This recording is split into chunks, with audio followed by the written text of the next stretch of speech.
తెలంగాణ పంచాయతీ ఎన్నికల్లో భాగంగా తొలి విడత ఎన్నికలకు నామినేషన్ల ప్రక్రియ కొనసాగుతోంది. డిసెంబర్ 11న జరిగే తొలి విడత ఎన్నికల నామినేషన్ల స్వీకరణ గడువు ఇవాళ్టితో ముగియనుంది. 189 మండలాల్లోని 4236 సర్పంచ్ స్థానాలకు 2 రోజుల్లో 8198 నామినేషన్లు దాఖలయ్యాయి.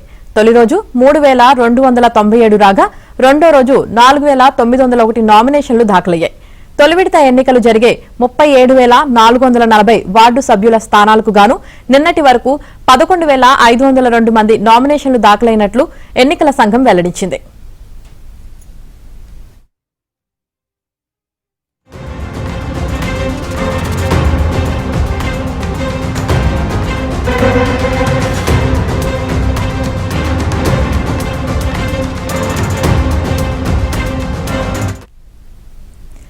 తెలంగాణలో ఈసారి చాలా చోట్ల వార్డు సర్పంచ్ స్థానాలు ఏకగ్రీవం అవుతున్నాయి.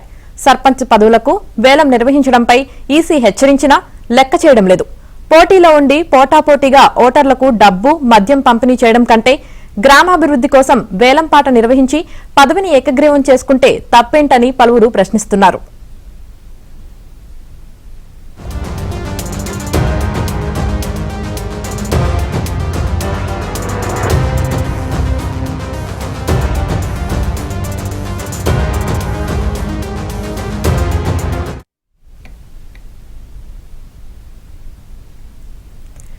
గద్వాల జిల్లాలో మొదటి రోజు 4 పంచాయతీలు ఏకగ్రీవం కాగా రెండో రోజు 12 గ్రామ పంచాయతీలు ఏకగ్రీవమయ్యాయి.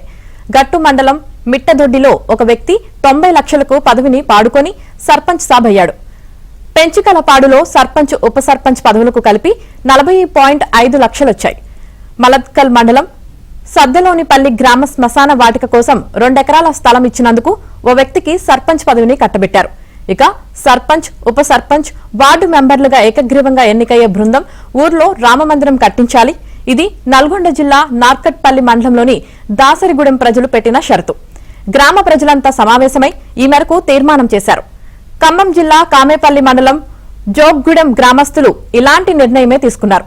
సర్పంచ్ పదవికి వేలంపాట నిర్వహించి వచ్చిన డబ్బుతో ఊర్లో ఆంజనేయ స్వామి ఆలయం కట్టుకుందామని నిర్ణయించారు. పార్టీలకు అతీతంగా నేతలు ప్రజలు సమావేశమై వేలంపాట నిర్వహించారు. బూక్యా సైదమ్మ 20 లక్షలకు పాడుకొని సర్పంచ్ పదవిని గెలుచుకుంది. ఈ డబ్బంతా నామినేషన్ వేసే సమయంలోనే గ్రామ పెద్దలకు అప్పజెప్పాలనే అంగీకారం కుదిరింది.